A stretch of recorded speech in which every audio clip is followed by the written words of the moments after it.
This video is part of a series of videos I have created on bonds.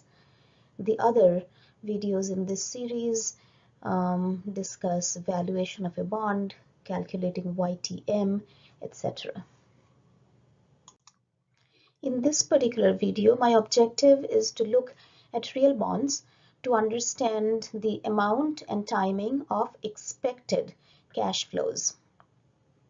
Now, viewers of this video, please note that this was created on January 6th, 2018. So when you look at the bonds later, you may need to adjust the number of expected cash flows depending on when you are watching the video.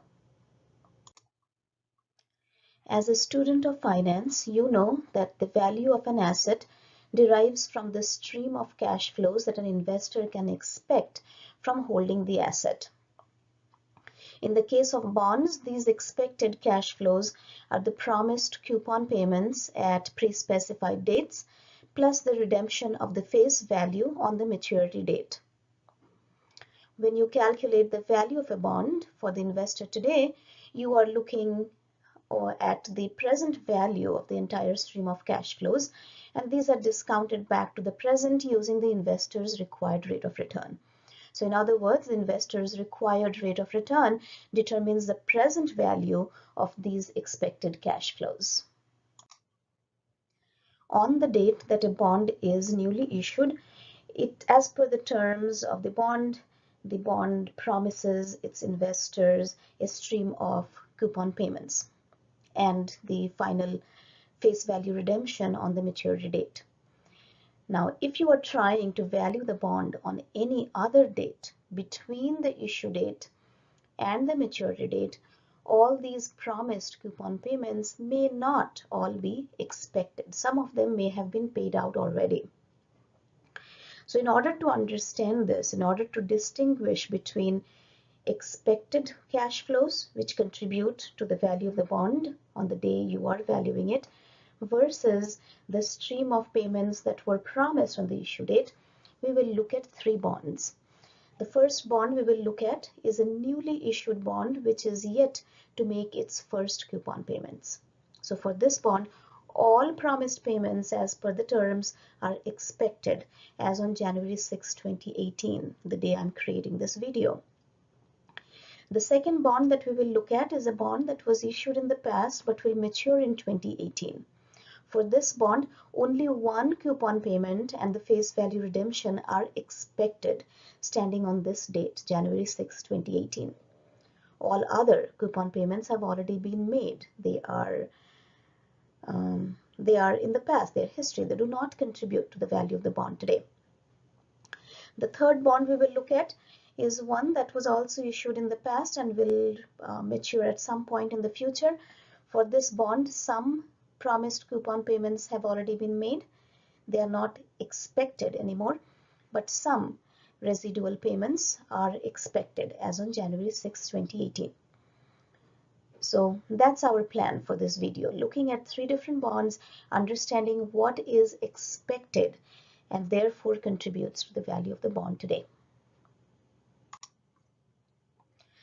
The bond information we will use comes from FINRA, Financial Industry Regulatory Authority, as published in Morningstar. The first bond we will look at is the bond issued by Alibaba Group Holding Limited. I have mentioned the symbol here. Let's go ahead and look at this bond.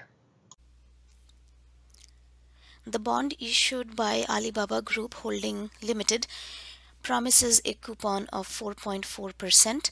The bond matures on December 6th, 2057.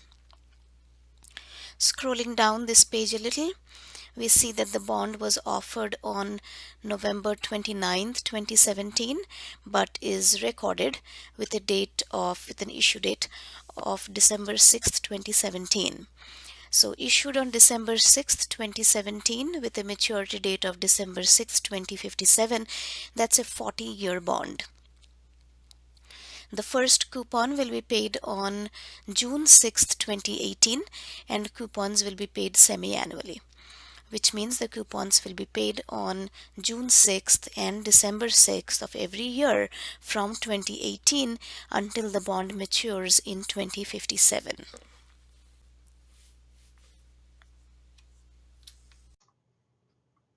Let us summarize the timeline of expected cash flows from the Alibaba bond. This bond is still a 40-year bond as on January 6, 2018. The first coupon payment is due on June 6, 2018. So all promised coupon payments are expected cash flows. Coupon payments as well as the final redemption, of course. So let's look at the amount and the timeline. Coupon of 4.4% will be paid semi-annually.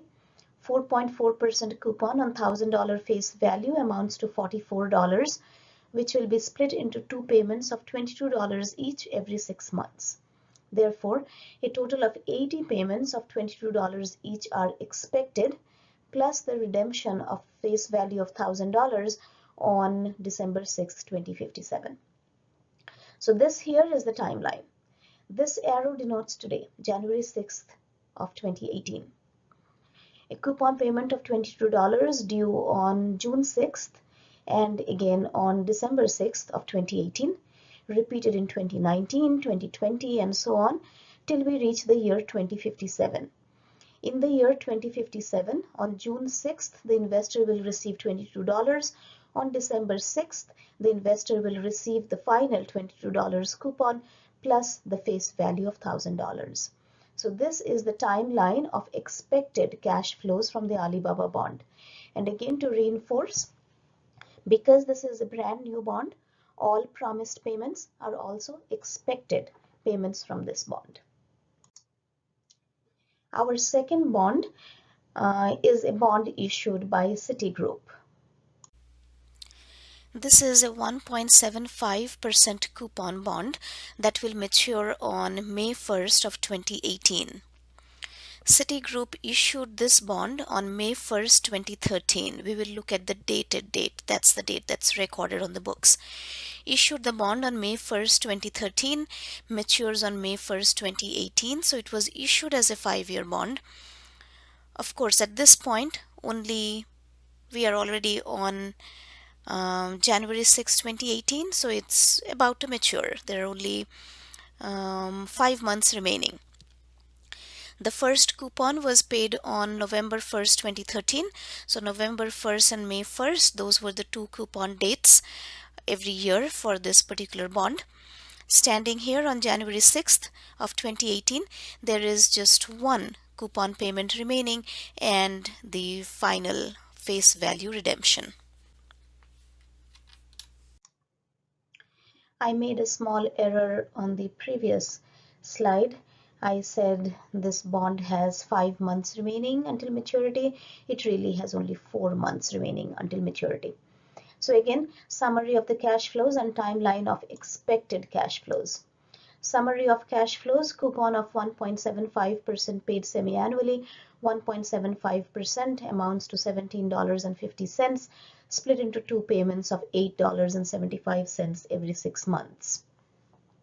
Standing here on January 6th, 2018, only one payment of $8.75 remains, plus the redemption of face value on May 1st, 2018. So the timeline of expected cash flows is a single cash flow of $1,008.75 on May 1st, 2018.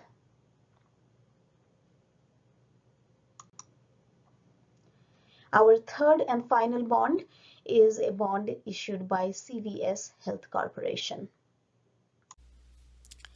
The bond issued by CVS Health Corporation offers a coupon of 2.8%, matures on July 20th, 2020, was issued on July 20th, 2015. So it was originally issued as a 5-year bond.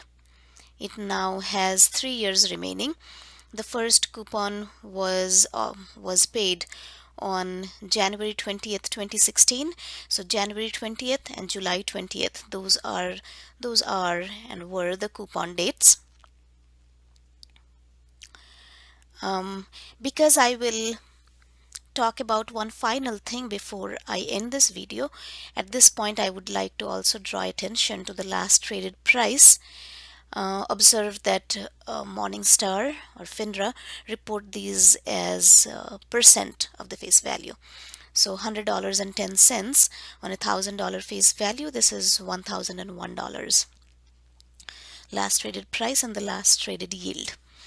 I will, instead of coming back to this web page for that discussion, I will just type those out. So coming back to our discussion about coupon, expected cash flows, and so on, let's summarize this discussion first.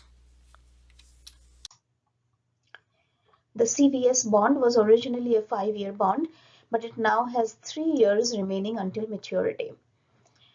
Summary of promised payments: coupon of 2.8% paid semi-annually. 2.8% is a $28 value of coupon split into 2 payments of $14 each every 6 months.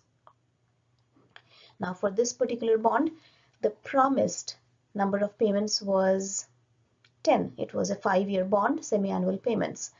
But the number of cash flows that are still expected are 6 payments of $14 each plus redemption of face value. So standing here on January 6th, 2018, the payments that were made in 2016 and 2017 have already been paid. They do not contribute to the value of the bond today. The value of the bond today derives from the expected cash flows. The timeline looks like this: $14 each expected on January 20th and July 20th of 2018, January 20th and July 20th of 2019, January 20th and July 20th of 2020, plus the final $1,000 face value redemption on the maturity date of July 20th, 2020. So to summarize, expected cash flows are what contribute to the value of a bond today. Promised cash flows are cash flows that were promised on the date of issue. Promised cash flows are not necessarily the same as expected cash flows, especially when you are looking at the bond at some date between issue date and maturity date, and some coupon payments have already been made. Now, before we end this video, a final word on price and yield. You know at this point that there is an inverse relationship between the price of a bond and the yield that an investor gets. The higher is the price. When we say higher, it is relative to the face value of $1,000.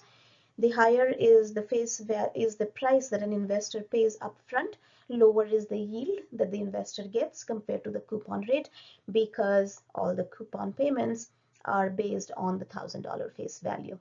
So to understand this, here is our final slide in this video. The Alibaba bond, the last traded price was $1,027.80. This is higher than the face value of $1,000, and therefore the corresponding yield of 4.254% is lower than the coupon rate of 4.4%.